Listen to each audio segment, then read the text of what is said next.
Sanchez. I'm an associate professor at Harvard Medical School and the chief at the Faulkner Hospital, and I'll be one of the two people talking to you today. And Stephanie. Yeah, hi, I'm Stephanie Kayden. I'm Vice Chair of Faculty Affairs at the Brigham and Women's Hospital, Harvard Medical School Emergency Department. Leon and I work a lot together, and we're really pleased to be speaking with all of you tonight. We'll go ahead and get started, and we do plan to have time at the end for questions, but you guys should feel free to unmute yourself and ask a question at any time. We should be able to see it also if you raise your hand during the talk, so you can do that too. And we'll be monitoring the chat, so if that's the easiest way to put in information, either when I'm not talking, I'll be looking at that, when I am, Stephanie will. So we'll be able to kind of keep tabs if you have any questions. So as we begin, if all of you on the chat can actually put in where, at what career stage you're at, just so we can kind of get an idea of who the audience that we have today is, that would be helpful.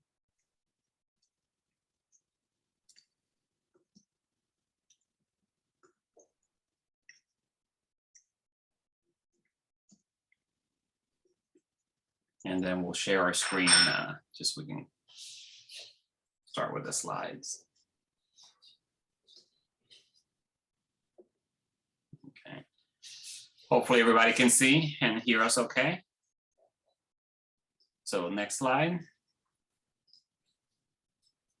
So the first thing as we talk about our topic today, which is how to prepare for a career in academics, is step one is really you need to do some thinking about yourself and what you want out of life. And these, I think, are questions that you need to answer for yourself, and don't let somebody else answer them for you, because you're the one that knows yourself best. So you need to kind of figure out what you want out of life. How much time are you willing or able to dedicate to your work and to your career? And are there other people in your life that you have to take into account and make time for? All these things will play a role into what you can have time for and how you shape your goals. Role models and mentors are very useful. You can kind of model yourself up after people that you do know. The one thing that I would say is, when you have somebody that's more senior, that's been very successful academically, you have to remember everybody's path is unique, and everybody that's been successful tends to think that their path is clearly the way to achieve success, right? So when you get advice from some of these people, you have to always take it with a grain of salt and kind of make sure that it works for whatever your personal life goals are. Next slide. So what do you do to prepare for a career in academics, right? Depending on where you are in life, if you're still in medical school, then you have a lot more ability to plan for some of these things. And if you're, 5 years out of residency, some of these things will maybe a little bit difficult. Do you want to do a fellowship? Are there any certificate programs or courses that may kind of round out or improve some of your skill set? Is an advanced degree something that you've considered, something that's useful, something that's important for your career? All of these things will depend greatly with regards to how beneficial they are to you, depending on what career path you want to take. And then what bucket do you want to kind of fit yourself into? Is it research? Is it education? Is it ED operations? Is it more like administrative roles, whether within the emergency department or the hospital or the medical school? Those are all paths that you can take, and some of these things have significant overlap, but are things that you should be thinking about. Next. So again, what is your goal? Knowing your goal will make a big difference in how well prepared you can be for some of these things. Is it staying within emergency medicine itself? Is it, you want to become a hospital's chief medical officer and take that hospital path? Do you want to become a dean of the medical school? Or do you want to become, a grant-funded, NIH-funded researcher? And if that's the path you want to do, by the way, I have nothing to offer you, because that is a highly specialized path that requires a very specific type of advice. So I'm not saying not a great path, but is one of the most important paths in academics. It's just a path that requires a lot of specialized work and advice.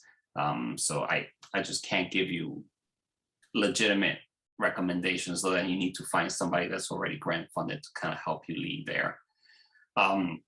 You also have to think there's like a lot of careers that can fit into multiple slots, like simulation is a good example. You know, there's a lot of people that are interested in simulation that can fit strictly within emergency medicine. You can kind of develop that into a very big career at the medical school level. A lot of hospitals have very active simulation centers divorced from the medical school. So there's many ways to kind of fit that one path into like a lot of different careers.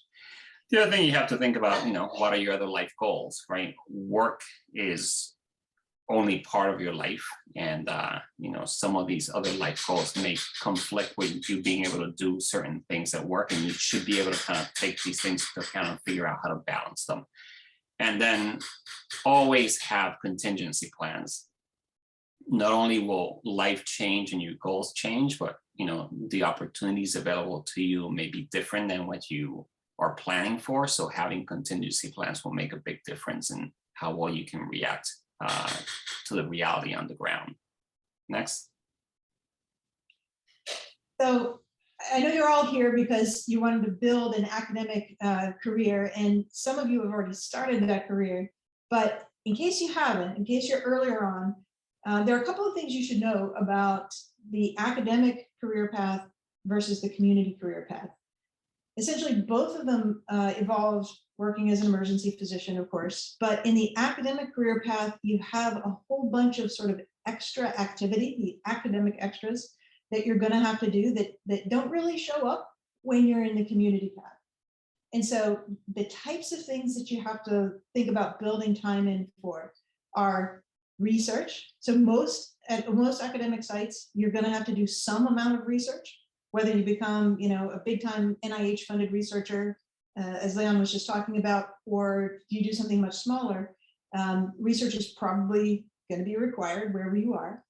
Along with that, publications, you're going to need those publications to get, you know, promoted, and that's just part of the thing that's required. Every single academic place is also going to require teaching. That sounds obvious, and it should, but you got to make the time for teaching, not just on shift, but usually lecturing or something outside of shift as well.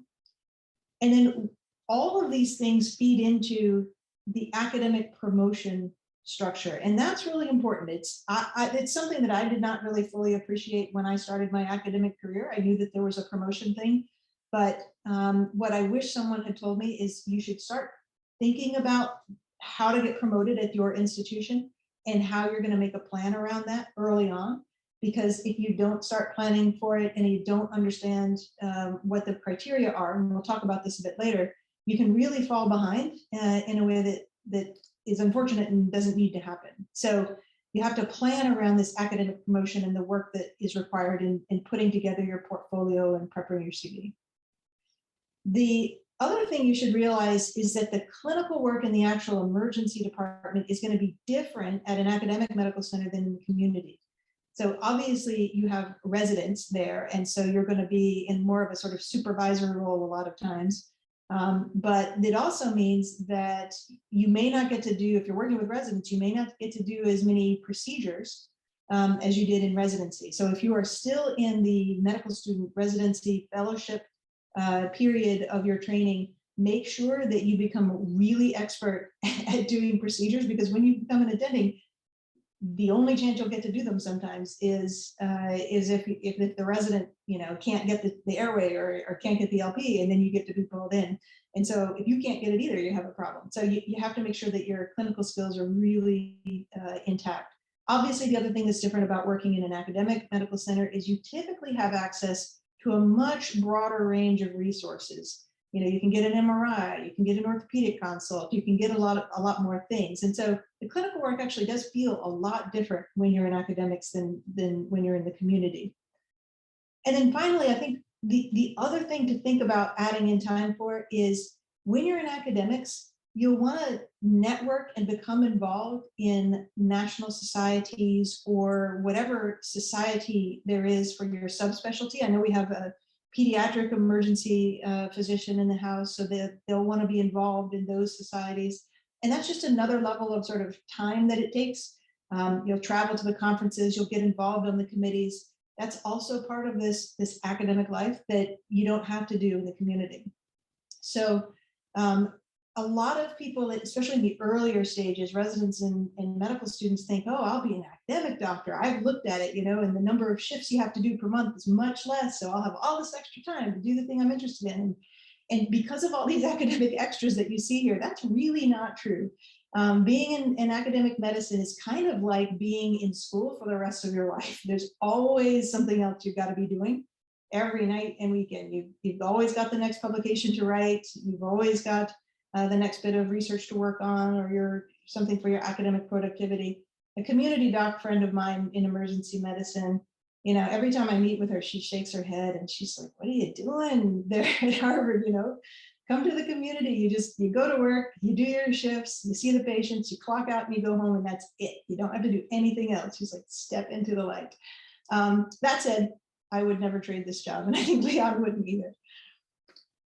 All right. So other things you have to maybe put into your toolbox if you're going to be an academic doctor. Now, a lot of people talk about, do I need an advanced degree, meaning other than your MD? So I always figured when I was starting to become a doctor that the MD is like the be all end all. It must be just the highest level of training. And unfortunately, that's not always true. So you want to consider, do you need one of these extra degrees? On the screen, you see some of the really common add-on degrees, these advanced degrees that doctors will get especially in academic medicine. And so the first question is, do you need one? So for example, if you are going to be one of these, hotshot researchers, some sort of extra degree that gives you a lot of research skills, in this case, a PhD or an MPH, is a good thing to add on. And I won't say it's required exactly, but a lot of researchers will have them. There are other jobs you can take, a lot of them in administration or in operations, where having like an MBA or a Master of Healthcare Management or an MPH in administration or something like that will really help. And then there are subspecialties that you can go into, like medical education, where you might want to get a Master's of Education degree in global emergency medicine, which is my subspecialty, and MPH is basically part of it. And so you want to consider that. So if you are looking at one of these things, think about, do you need to get one of these advanced degrees? And then the second question to ask yourself is, if you don't already have one of these degrees, when should you do the degree? Now, from the global emergency medicine perspective, I'm a big fan of advising people to wait as late in their career as they can to get that Master in Public Health degree, so that they already know going into it what tools they'll need to have in their toolbox. What do I mean by that? When I was doing my MPH at Harvard, I was in class with a lot of attendings, but also quite a number of Harvard medical students who were doing a joint MD MPH degree during medical school. And what I found was they came with a lot of enthusiasm, but they didn't have enough experience in our field in global health to know what they needed to study. And an MPH is really different than an MD. And I would say that this is true of a lot of master's programs. It's not as structured. So the curriculum from one MPH degree to another will be really varied. And if you don't have enough experience in whatever you're doing, whether it's administration, global health, education, or whatever, to know what it is you need to learn, what skills that you need to proceed in a career, then you're going to make course choices that may not actually build real skills for you. And that's very true of an MPH degree. So I advise people to, instead of spending that extra year in medical school and paying all that extra money for the degree, if you just wait until you get maybe to the residency or even usually the fellowship stage, a lot of fellowships will actually pay for one of these degrees for you. You'll be much further on in your training, and you can make much better use of that year and that time and that investment that you're making in the degree. Because once you have one of these master's degrees, it's not like you can go and get a second one in the same field. So that would be my advice as far as when you should do it. The only caveat to that is, if you're going to do a PhD, start right now because it takes a really long time. Now, the other thing that people think about when they're planning for what for their academic career is, should I do a fellowship? In emergency medicine, there are a ton of different fellowships. Most people don't know there are more than 30 different fellowship types available. If you want to go see the whole list, SAM actually has a really fabulous fellowship directory. And if you just Google SAM fellowship directory, you can do it right now. You can go and see that there are like 30 different types of fellowships. So there's really something out there for everyone. What does a fellowship do for you in an academic career? Well, the main thing that it does is it gives you a lot of protected time right in the first year or two of your career so that you can kind of get a jump start on your academic productivity. You can learn a lot, but you also can start looking at what kind of niche you want to develop, how to do publications. You can start a few projects. You can often get funding built into your fellowship to get that started. And so, people say, yeah, fellowship is the $100,000 mistake. I don't think that's true at all. If you've decided to do an academic career, frankly, 1 more year or 2 more years is just not going to make the difference over the whole course of your career, as far as the money you give up in salary. But you'll get a lot more in return and be able to sort of get embedded in an academic network through your fellowship director and your other colleagues to really get a head start. Like I said, the fellowships will often include an advanced degree if one is expected in your subspecialty, and they will pay for that most of the time. And then that scholarly activity is usually just required as part of the fellowship. So again, you're getting that jump start so that when you do leave your fellowship and apply for your first attending position, you've already got a lot in the bag and you're much more competitive. Now, the other question that people ask about fellowships is, do I need to do an ACGME fellowship, the American College of Graduate Medical Education, or is a non-ACGME certified fellowship okay? And I think in emergency medicine, this is not necessarily a super important question. What I'll say is, the ACGME certification is offered for only a few fellowship types, a few of those 30 fellowship types. If it's offered, such as in pediatrics or in EMS or in one of those more clinical focused fellowships, toxicology, then you definitely need to do it. So if your fellowship type is ACGME certified at some places, then make sure the place that you choose is an ACGME certified fellowship. That's important. But for most of the fellowship types in emergency medicine, they're not ACGME certified. There's not even an option for that. And that's important because of the way ACGME certification works, the way fellowships are set up and funded, actually, it wouldn't be even possible to offer them. So I know in global emergency medicine, none of them are ACGME certified, because if we did that, all the fellowships would instantly stop because there'd be no way of funding a fellowship. So not to get into the weeds, but it's not a super important question for most of the fellowship types. But if ACGME certification is offered for the fellowship that you want, then make sure your fellowship is definitely ACGME certified. And then finally, do you need a fellowship? Well, yes, you do for certain subspecialties. If there is an option for the ACGME certification or board certification separately listed for that fellowship by the American Board of Medical Specialties, or ABEM, the American Board of Emergency Medicine, and that's for pediatric EM, critical care, toxicology, EMS, hyperbarics. There's a few of those on the list. You can find the list at abem.org. Then yes, you basically need a fellowship to do that subspecialty.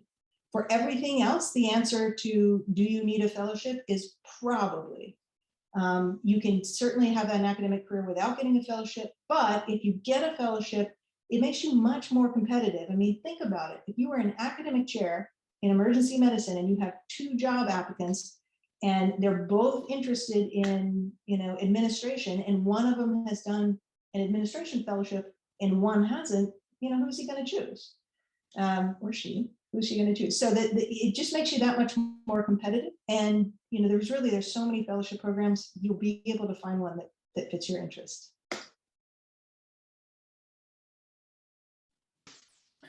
This is, I'm sure you've seen these diagrams before, and this is kind of like how I think about, how you set yourself up based on what your goals are. So there's like 3 buckets of things, right? There's things that you're good at, there's things that you like to do, and then there's things that people will pay you for.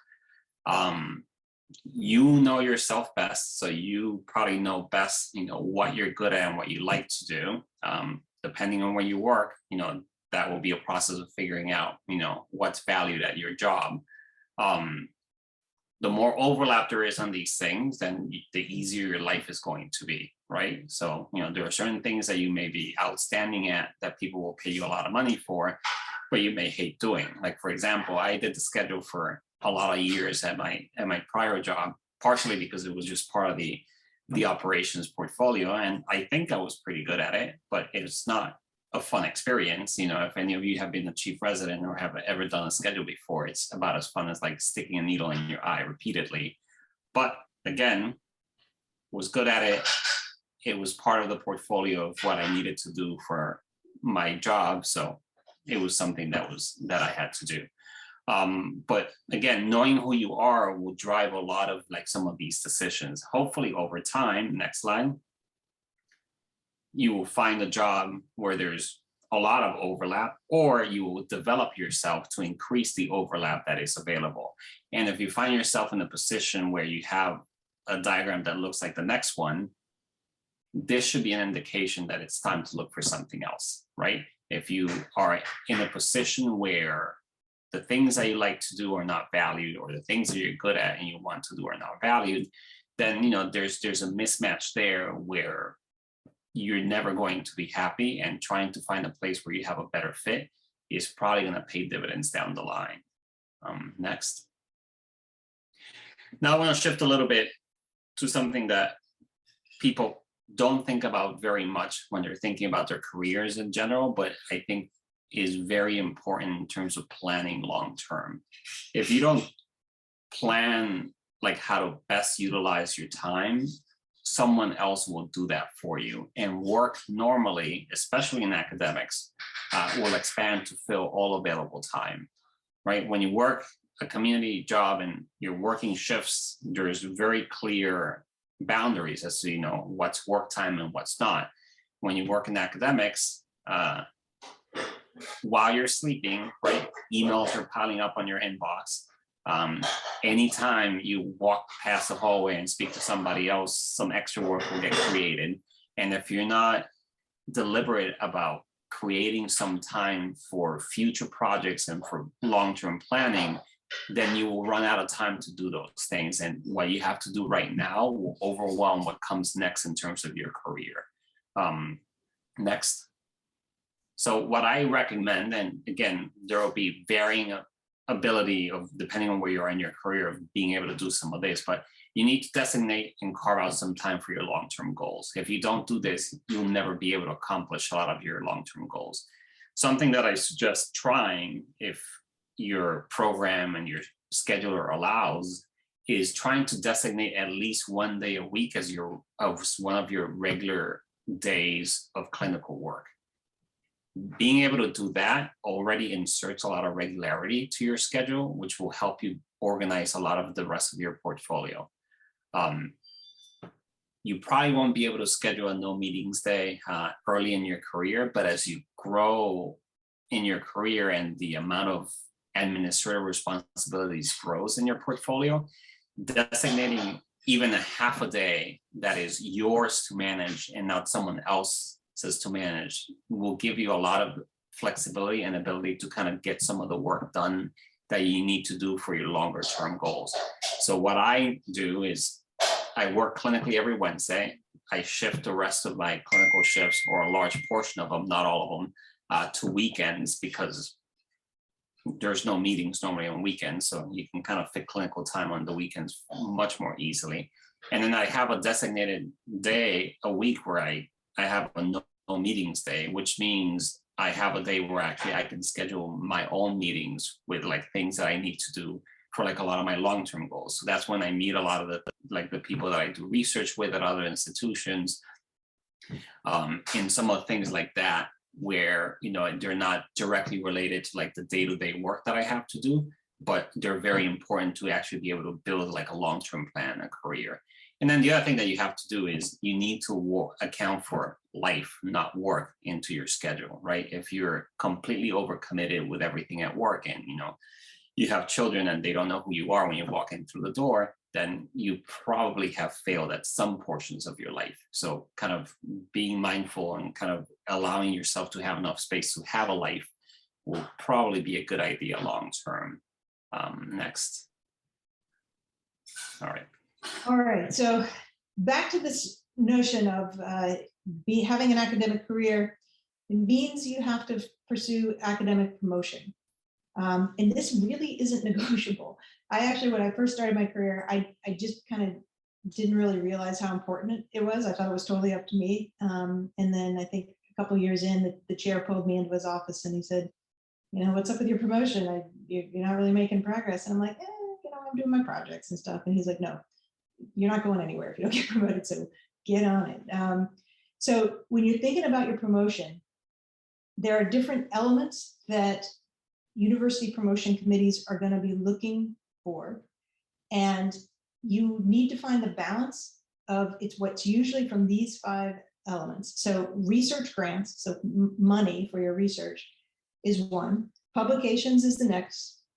Lectures or invited presentations is a big part, which is slightly different from teaching, right? So when we say teaching, what we typically mean there is every university is going to require that you teach. For example, here at Harvard, Harvard says that all faculty have to teach at least 50 hours a year to Harvard learners.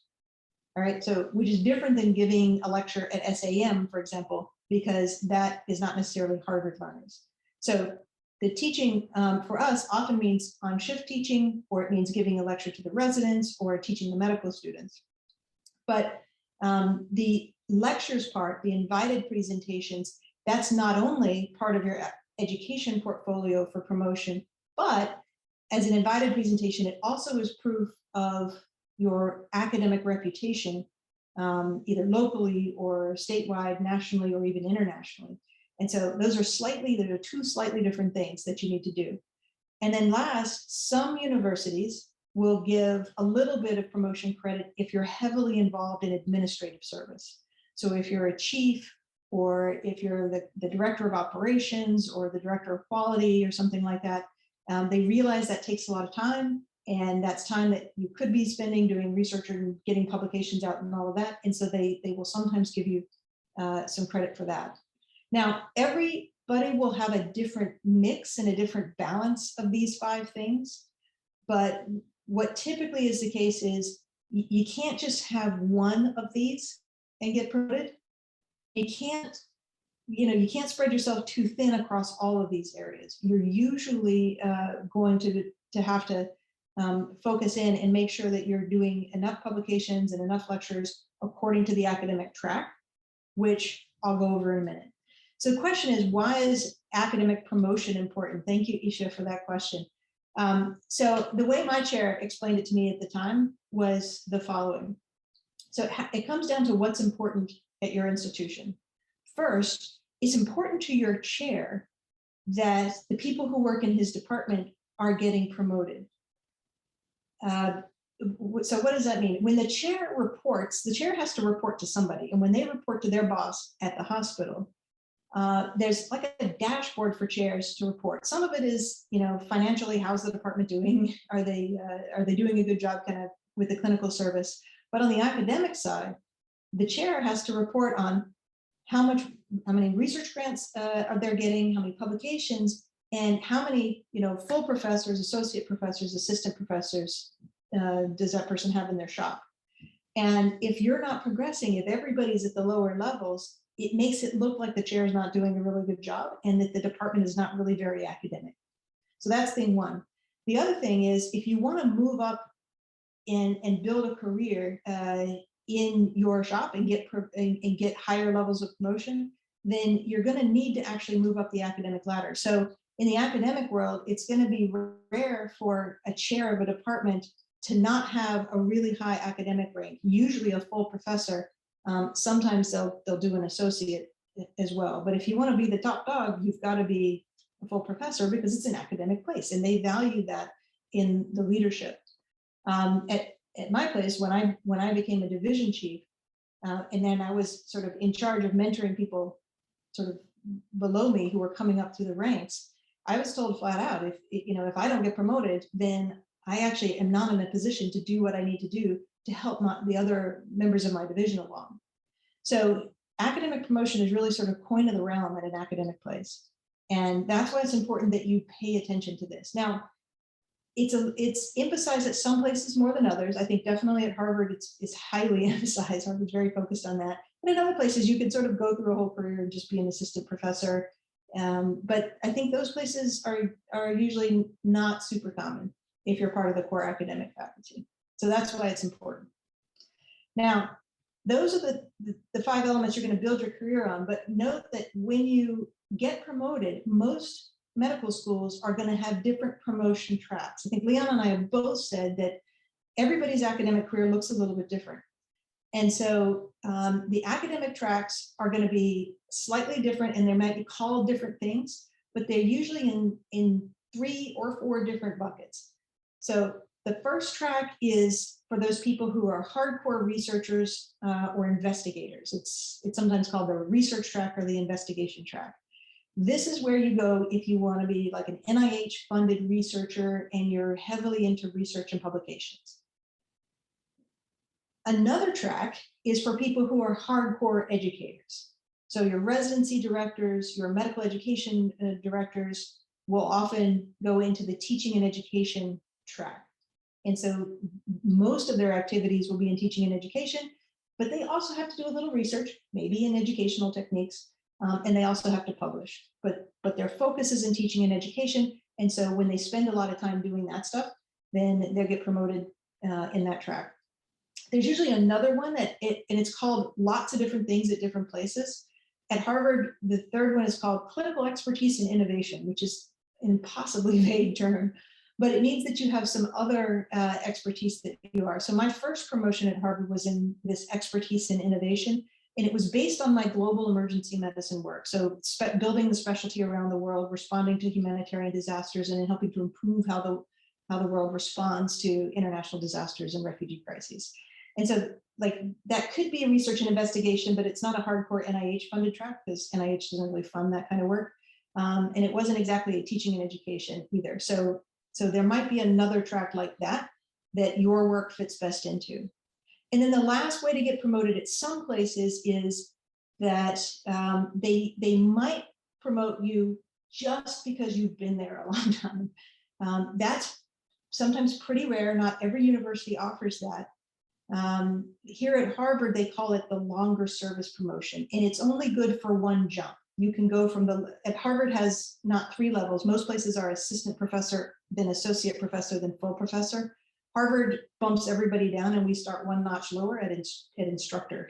So basically everybody at Harvard is essentially 1 notch lower than they would be anywhere else. So you can get from instructor to assistant professor after 10 years of academic service if you haven't yet met any of the other qualifications to go up in any of the other 3 tracks. So if you're really focused on an academic career, I don't really recommend the promotion by time criteria. It's not really a great way to go. But no matter which track you choose for your first promotion, it's important to figure out what the criteria are very early on. So if you're already a faculty member and you don't know which track you're going to be promoted in, that's what you should do tomorrow morning, is just look up on the website and make sure you understand what the promotion criteria are, figure out which track is best for you, and make sure you're not missing anything. Because it could be that you need, to do more talks, or you need to publish a little bit more. And it's important to understand what you need to do, because I've seen a lot of people go for years and are otherwise ready for research and publications. They've got it nailed, but they didn't give any talks. They've never been invited to do a lecture because they just didn't know that they should be doing that. So this is a really, really key point.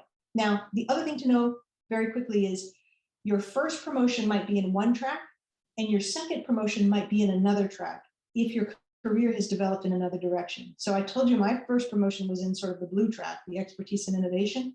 By the time I did my second promotion, I actually submitted under that same track, and the promotion committee came back and said, wow, you do so much teaching and education, you should be promoted under the teaching and education track. So I said, all right. And so I had to rewrite it slightly and resubmit it. And then I got promoted under the second track. So it can change over time. Now, as Leon said, when you build your academic career, you do want to think about what are your goals for this career, because it's going to vary depending on what you're focused on. So at the very best end of this, right? Like if you're going to be this uber academic researcher person, like over on the right in the blue, if you want to be one of those NIH funded research gods, then that's going to have a really different career course than somebody who's interested in something else, and you just want to do the bare minimum to keep that academic job. All right, so there's a continuum of activity, and you have to check in with your chair and your university to know what is an acceptable level of activity to have a sustainable career. So you can do just the bare minimum not to get fired, your 2 publications a year or whatever it is. You can be gently involved in academics by writing book chapters, case reports, maybe review articles that carry a little bit less sort of publication weight for promotion. You could be in the middle with maybe occasional involvement in original research in addition to, say, book chapters and things like that. Or you could do a lot of original research, but not have a huge funding base. That's where a lot of global EM people are a lot of times. Or you could go all the way with NIH funding. And every academic department typically will have people who are doing it on one of these different tiers. So just know that there is a pathway for everybody here. So as you're choosing what the track is and what the pathway is, how heavily you want to be involved in academics in your academic career, like I said, you want to check in on first, what are the institution-specific guidelines for promotion, because every place is going to be a little bit different. And you want to check on what's valued at your institution at both the hospital level, the medical school level, and at your department level, which usually means what does your chair care about? Because if your chair is really gung-ho about everybody being very academic, there are universities where the emergency department is super, super academic. So if you're not one of those hardcore researchers, you may not feel as welcome in a place like that. And other places care more about education, or it's just as good if you do education as a focus or research as a focus. So you'll just want to make sure that you understand that. If you're looking at different academic jobs, you might want to check in with either the chair or probably, the vice chair or a colleague of yours or a friend who works there to just kind of get a sense of what people are focusing on at those places. Now, a word quickly about publications in your career. So we've touched on it a little bit, but not every publication carries equal weight for your chair or for the promotion committee. Typically, the original research papers, meaning you conducted a study, you collected your own data, and then you wrote it up and it was something brand new to the world, that is really sort of the coin of the realm for publications in the House of Medicine in a university. So original research is going to be worth more to get you promoted than some of these other things. Probably second on the list are things like review papers. They take a lot of work. They can be heavily, heavily cited, but they're usually ranked just under original research. And then things like case reports and book chapters, which can sometimes, case reports are pretty easy to produce, but book chapters can take you a lot of time to do if you're writing a new book chapter. But that actually counts for a whole lot less than an original research paper. So what does that mean? If you're looking at the promotion criteria, you can probably get promoted quicker with fewer original research papers, but that same level of promotion might take many more book chapters and tons of case reports, in order to meet the criteria for promotion. So when you're looking at publications, early on, it's totally okay to just do the case reports and the book chapters as you're getting your feet wet, but you want to really start to scope out, can you do original research or review papers if publications are going to be a big part of how you get promoted. The other thing about publications that you may already heard of is authorship order. So most of you know that in medicine, the first author on the paper is the most important one, and they get most of the credit for the article. Being first author typically means you've done most of the work of the paper, and so that's why it counts the most. The second most important position is not author number 2, but it's actually the last author. And that's because the last author in medicine is considered to be the senior author, and they're sort of supervisory over the whole paper. And so that's second best. And then it goes down the line, starting at author number 2, the second person in the list, and then it goes down from there. So the next to last person in the authorship order is sort of the worst person to be. Now, some publications will allow co-first, so that the first name and the second name kind of get equal credit. Not all journals do that, so you'll want to check how that's done. And if you are writing in a field where you might write with another professor that's outside of medicine, you should know that not every academic field works this way. So in global health, I've written with people at the School of Government and sociology and psychology and other places like that. And for them, it's straight from first author to last author. So the first author is the most important, the last author is the least important, and that's how it goes. There's no sort of senior author, last author credit. So the negotiation around authorship for those guys is pretty easy.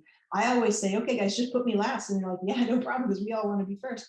And it works out for everybody. And then the last thing about publications is, as you move up in the academic promotions, the promotion committees will start to look for your academic work, your research, or your education to be start to kind of congeal into one area. That's your academic niche, the thing that you're known for in academics. So at that first promotion level, when you're just starting out, it's okay to have, one study on educational technique and one study on how we treat epistatics or whatever. But as time goes on, they're going to want to see that you're actually developing your own sort of core interest that all your work tends to be about. So make sure you focus on that and make sure that that story starts to make sense by the time you get to your second level and higher. All right, so let's briefly talk about the actual getting things published. So a lot of people will get a lot of the work done to do a research study, and they'll do enough to the data analysis and put an abstract together, and then they'll present an abstract to SAEM. And I don't know if you've seen the research, but a very large percentage of the abstracts that get presented at SAEM never get published as actual original research. The reason they don't get published is not that the research wasn't any good, is that a lot of people just stop there and they go I just don't want to put the extra effort to submit to journals and get rejected and all this stuff. And what I would say to you is, once you've gotten to the point where you've put an abstract together, you have a paper, bring it home, because you've done 90% of the work, but at that point you have about 5% of the credit, right? So expend the extra 10% of effort so you can get 100% of the credit. Because again, if academic promotion is important to you as part of your career, publications are a big chunk of what academic promotion is all about. You should not be afraid of rejection. Every paper has a home, unless there's a fatal flaw in your data analysis or your project. Being rejected by a journal should not mean that you put that paper in the trash. I take the completely opposite approach. I submit papers, and if I don't get rejected on the first try, I feel like I've left money on the table, and I could have maybe submitted to a slightly higher impact journal. So, we all do different things. If you're going to write a review, though, I would consider reaching out to the journal before you start writing the review, because reviews are a humongous amount of work. They are high yield articles because if they're good, they get cited a lot. You can build a lecture around it. You can quickly become well known for a particular topic if you write a good review about it.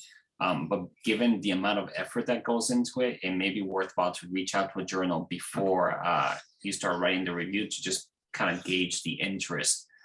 They won't say, we'll publish it without looking at it, but they will say, this is not something we're interested in, or we'll say, this sounds interesting, by all means, please submit to a journal and we'll peer review it. Next slide. So Isha asked, why is promotion important? I don't know. You have to decide whether promotion is important to you or not. I will say academic promotion is important just because it increases the number of options that you will have available to you as you advance through your career. But if you feel like, I want to do one thing and I'm very happy where I'm at, and my chair doesn't mind it if I just do, very little research work, you may be in a place that you just enjoy, and that's the shape that you want your career to take, and academic promotion may not be that important for you. But for a lot of us, you can't predict, the whole arc of your career, and the more kind of extra things you have in your portfolio, the higher your academic rank, the more options you have as you look around. So as you start developing your research portfolio, think about, developing a network of collaborators. Okay, why is this important? Because if you have two people doing work, they'll be able to do a lot more work than a single person, right? So the way I approach this, I find people that, have overlapping interests, but more importantly, people I like, people that play well in the sandbox, and people that have similar career goals. They may not be in the same stage of career as I am, but there are people that are interested in like a similar career path. It is a recipe for failure if you have somebody that just wants to produce the bare minimum to not get fired and try to collaborate with somebody whose final goal is to become an NIH-funded researcher, right? Those two goals are not well aligned, and that relationship, there will be some suffering there as people try to pull each other in different directions. And I include minions here because one of my former residents, who's now an assistant dean at Harvard Medical School, this is what he refers to my network of collaborators, because I've grown my network of collaborators over years from residents, right? So over the years, I've gotten residents that are interested in academics and in operations, and I've slowly kind of given them ins into research and slowly grown them. And some of them have published a lot with me. Some of them have published like one paper and they've said, we're done with research. But over time, you do grow a network of collaborators. Next slide. Ideally, some of these research interests and some of these publications you can turn into a talk.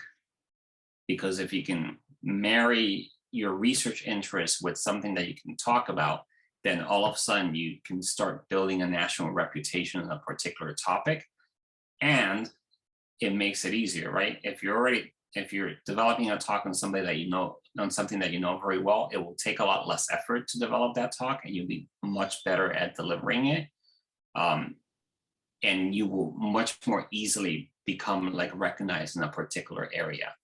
So the goal is to kind of maximize what you do and get like, triple the value. So if you publish something and you can kind of write a review article on that topic later, and then also develop a talk on it, then essentially you're getting 3 times the credit for like 1 times the work. So if you can do that, that's certainly like a valuable thing to do. Next slide. So as we talked before, over time, what you want is, this little overlap to slowly, as you grow your portfolio and grow the number of things that you're good at, to next slide, to turn into like a thing where there's a lot of overlap, right? This is what a successful career should look like, right? As you become more accomplished, like the number of things that you have expertise on and you're recognized for should grow over time. And hopefully the number of things that you do that you enjoy doing for work should also grow over time. So next, I'm gonna just talk briefly about my personal experience. And like I said early on, everybody's experience is unique. So you should, take what people tell you with a grain of salt in terms of my path may not be the appropriate or desired path for you, but all I can do is tell you, how I got to where I am. So when I finished residency, I didn't have a particularly clear idea of what I wanted to do in terms of academics. I knew I was going to be an academic medical center, and that was about it. But about 1 year after I started as an attending, this opportunity to go work in Italy to try to develop emergency medicine there opened up.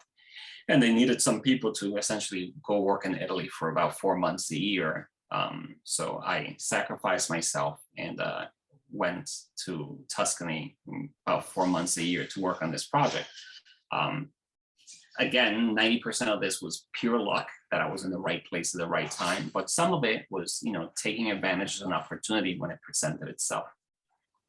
As the Italy project drew down, it was time to, be back in Boston full time. And again, another opportunity happened to open up where there was a need for somebody to do operations for the emergency department, because the person that had been doing it had decided to move on to a different career path. So I transitioned to a career in operations, which is what I've done essentially for the bulk of the rest of my career. But what I've done with that is that essentially I've tried to grow that career in different ways to kind of leverage what I'm already doing in operations in a lot of different ways. And with time, I've done some other things in the hospital that kind of leverage off of that operations knowledge. I was the director of emergency management for the hospital for a number of years. I was the director for the transfer center for a number of years. And now I'm the chief of a community affiliate at Harvard. I personally had an MPH before I started residency because my medical school gave you the opportunity to get an MPH during med school without having to do an extra year. So I felt at the time that that was a pretty good deal. I agree with Stephanie that doing it that way limits your ability to be more targeted in terms of the education that you get out of it. So I got the same 3 letters that Stephanie got. However, I suspect that the amount of value that she got out of the MPH is probably higher on her end than on my end, just because I just knew less about it. And I personally had no fellowship training in operations because it just wasn't a thing when I was starting out. Now, it is becoming much more of a necessity if you're interested in that career in ED administration to have a fellowship. It's not an absolute necessity, but it's becoming like the price of entry. Next slide. And again, when it comes to research, I've leveraged a lot of the work that I had to do in operations to publish research, right? So operations is a bunch of before and after studies. And I was at an academic medical center, right? Which means I have a bunch of before and after studies, and I have a bunch of residents that need to do studies. So I put them both together. And over time, I essentially have had 68 like former or current residents that I can list as co-authors in papers that I've published. Many of those residents published one thing with me and then moved on to do other things. Some of them are active, researchers and are now part of my network. And Isha is actually one of the people that was a resident with me. And now she's actually on a very different career path where she's trying to do the whole NIH funded thing, which means I said, good luck. And you need to find somebody that can give you advice on that area because that's not me. But we still talk. We actually talked this afternoon because we have research interests in common, and we use each other as resources. And that's what you should try to do. You should try to grow your network of people over time, not just for your benefit, but for like the benefit of the whole network, right? If you're more senior, then there's a lot of junior people that like will benefit from you and vice versa. Next slide. And then just to give you an idea, right, over time, like the publications that I have, which are on the left, like have slowly grown. And on the right side, these like graphs essentially is something from the Harvard Catalyst where you can actually map like people that you've like co-authored with. And you can see some people I've like been involved with for many years and done a lot of publications with. And then there's a bunch of people that have had like a single publication and then either our interests have diverged or they've chosen to do different things. But, none of this I consider a loss over time. And the next slide, and then, if you do this correctly over time, you can grow your network to the point that, maybe you can take over the world. Or be the chief. Very briefly, I'll share my experience. So when I was starting out, as I said, my subspecialty interest was global emergency medicine. And so we talked a little bit about plans. And so I'll share with you what my plan was and then how it all turned out. So this was the plan. I was going to do a global emergency medicine fellowship mainly because I wanted to get somebody else to pay for my MPH after spending all that money in medical school and then finding out later on that to do global emergency medicine, I needed to do an MPH. So that was step 1 in my plan. Then my next plan, part of the plan was I was going to then get an academic job someplace where I could do a lot of global emergency medicine work, humanitarian response, emergency medicine specialty development. Then I was going to figure out a way to keep that job. Ideally, something that would let me work 3 or 4 months a year overseas, but yet be based in the United States, and hope that somebody's going to let me keep doing that forever. That was like the whole big plan. By the way, this is like the most common plan for people who want to do global emergency medicine. I know that because I was a fellowship director in global emergency medicine for like 10 years. Then I knew there was promotion, that was a thing, and I was going to try to figure out how to get promoted and convert some of my field work into academic publications, because that's what I knew about promotion at the time. And then after a long career of all of that, I was going to retire, and yay, more time for field work and travel, and maybe I was going to take like a Doctors Without Borders retirement job. That was it, y'all. Thank goodness everything turned out as it did, because here's what actually happened. I did do a global emergency medicine fellowship. It did include an MPH, so step one was thumbs up, mission accomplished. The day I finished my fellowship, I became the fellowship director of my fellowship. So I was hired on as the fellowship director. I did indeed get to do my global EM work. I was doing humanitarian response, EM development with a lot of fellows in tow. That was good. And then I started to do a lot more teaching. So I started in my development work around the world. We kind of discovered that a lot of places weren't really developing in emergency medicine because they didn't have the leadership skills. They didn't know how to run emergency departments. They could figure out the medical part of that. These young doctors who are new to especially, but they'd never really seen how an emergency department should actually function. And so we created this International ED Leadership Institute, which is still going on today. And that led actually to people saying, hey, can you come back and actually help me grow my department? Can you do some consulting for us? So we started like an in-house kind of not-for-profit consulting business out of the department. And on the humanitarian work side, I also started a couple of courses there that then developed into 3 numbered courses at Harvard that I teach as part of degree programs. Later on, I was made a division chief. That international EM consulting business continued to grow. So now we had a whole business shop, it was a really entrepreneurial endeavor. And the global emergency medicine division continued to grow. We kept adding faculty. I kept taking on more administrative work. So I am just like adding hats to my career. And then I was eventually made, because of the consulting work, the vice chair of what we called strategic partnerships, which is just basically business in my department. And true to form, following the advice that Leon's been trying to give you, I found that actually, business was interesting, but it wasn't really where my heart was. And so I made a transition to vice chair of faculty affairs, which is what I do now.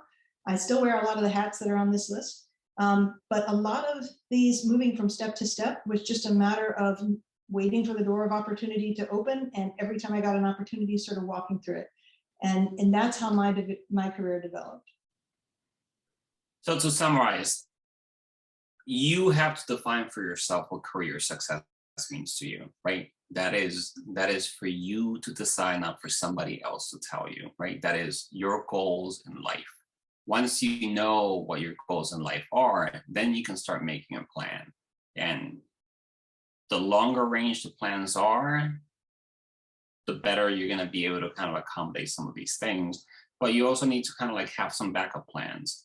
Because next slide, if you've ever been in the military, they tell you no plan lasts past first contact with the enemy. What does that mean? Is that, the reality on the ground is that when you have a plan, things are going to change and that plan is just not going to work. So you need to be able to react to the reality and how things change and adjust your plan accordingly. So don't grow too attached to your plan. And more importantly, as your goals in life change, because they will, your plan needs to change in service of that goal. Okay. The more you plan for contingencies, the more you're going to be able to take advantage of opportunities that you did not plan for as they come along. And if you're always flexible, you'll be able to kind of recognize some of these things and take advantage of them as they come along.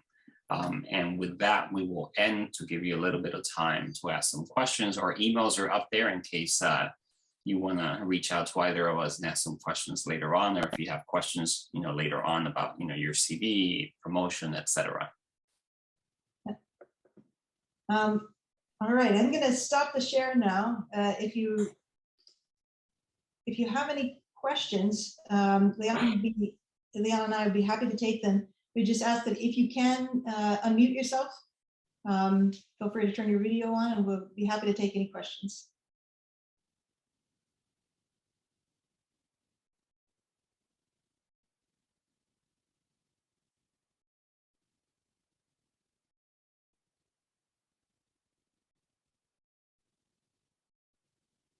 One question I have for you guys is, how many of you are 100% clear about the promotion criteria at your academic job? Give us like a thumbs up or a yes in the chat if you feel like, yeah, you've reviewed those criteria and you know exactly what to do. 75%, Brennan, that's pretty good, actually. That's about as clear as I am. So. Yeah. Yeah, so we're not getting anything like much above that. I think that would be my biggest tip for people early on, is just to kind of go look that up. Great, Isha says that, you know, the chair went over it. In the UK, it does work somewhat differently, but a lot of it is the same. It's usually some sort of mixture of research, publications, teaching, and speaking engagements. So if you're not 100% clear on that, I would definitely, that's the one takeaway I would say. You should be able to just Google it on the website. If you go to the medical school faculty affairs division, or you might want to check out the faculty handbook. That's often the place where you'll find those criteria. And if you're not clear on how it all works, the next time you get a chance to sit down with your chair, or if you have a division chief or someone who serves as a mentor to you, I would definitely chat that through and make sure you're aware. Because I think not every place is really good at advising their academic faculty about how that system works. I know at Harvard, just in the last few years, we put in a big mentoring program where all of our faculty actually meet with their division chiefs at least 3 times a year for academic mentoring to make sure they're getting the right advice, staying on track. You know, we're trying to troubleshoot things. Any questions? One of the things that my name's Paige. I'm in Greenville, South Carolina. One of the things that's unclear to me about promotions has always been the letters. I'm going for associate probably in about a year or so. So people have already started saying, you know, think about letter writers. How do you find them? Because you have to know them, but not really. Like, I would love any guidance on that. Thank you, Paige. That's a fabulous question. And it's a really important point. And it's one of the main reasons this gathering your letter writers is one of the main reasons that advanced planning is key. So at a lot of places, one of the things you have to submit in addition to your CV and maybe a portfolio of your work is you have to submit a list of names of referees. These are people who could write a letter of support for your promotion. And typically there are different people on the list. Some of them could be people inside your own department. Some are people that you've collaborated with on a project or on a piece of research or on a paper. But especially at the higher levels, at associate or full professor, they want people who are people that know of your field and may know of you, but with whom you have never collaborated, meaning you've never been a co-author on a paper with them, you've never done a project with them, and maybe even you've never served on like a committee or some sort of work group with them. And you know, in some subspecialties that are like really common, like research or education or administration, there might be a lot of those people that you bumped around with and that you could name. But in other subspecialties that are sort of more niche, like toxicology or global emergency medicine, it can be really hard to get those names. So how do you get the names? That's why you want to go to your national meetings, all right, and become a presence in the greater sort of academic community nationwide.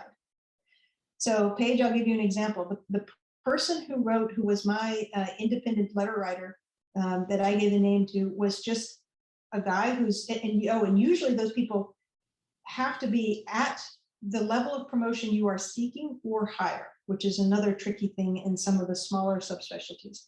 So the person who wrote for me was someone that I had just, he's a very senior person in global emergency medicine, and I had just literally seen him at meetings.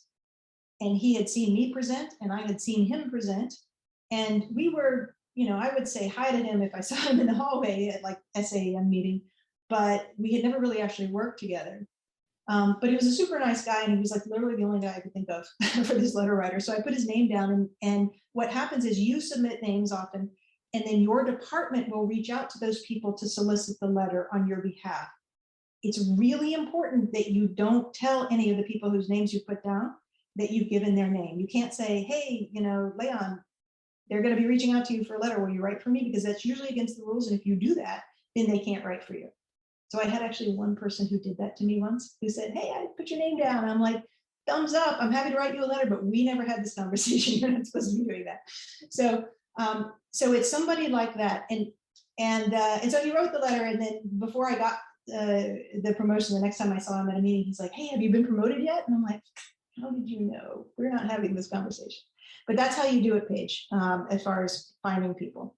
So if you don't know who to ask, Paige, I would sit down with your chair or whoever you use for a mentor and bounce around a few listed names. If you really have no idea and you haven't had a chance to network at meetings or something like that, which is really the best way to do it, then I would look for authors of other papers in your field and talk about those names with your chair or somebody who might know who to write letters. Now, because there is an international group here, the other thing I'll say is the following.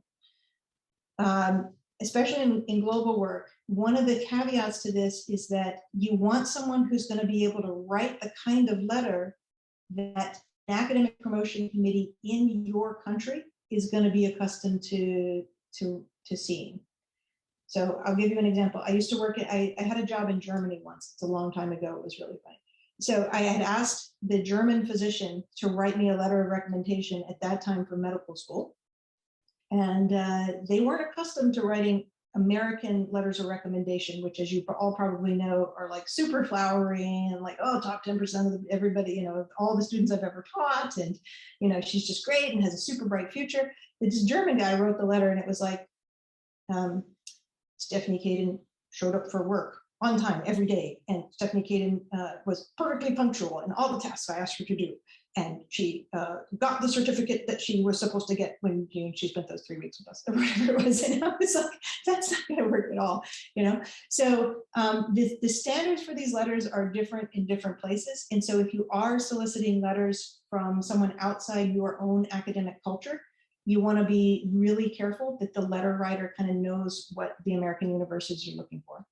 I mean, like a 2-paragraph, 1-page letter is probably not going to cut it if you're going for a full professorship. The only other thing I would add to that, yes, you probably can't reach out directly to the letter writer, but ideally there has to be some point of connection. So either your chair knows them, or there has to be something that will encourage them to write a letter. And you should also be sure that you choose people that are going to complete the task on time. Because one of the things that can significantly delay your promotion is what happens is they'll send this person like a request, and then they'll give them, a couple of months, and they won't ask anything else again. And then they'll send another reminder. Right, so months can go on if this person's not like on top of things, and your whole promotions packet will just be in limbo, waiting for this letter to arrive before they decide to move on to the next person on your list. So although you can contact them directly, having a conversation with your chair, these are the people that I'm thinking about, if they know them especially, and kind of making sure you have the correct group of people that will get the job done on time and correctly. Thank you so much.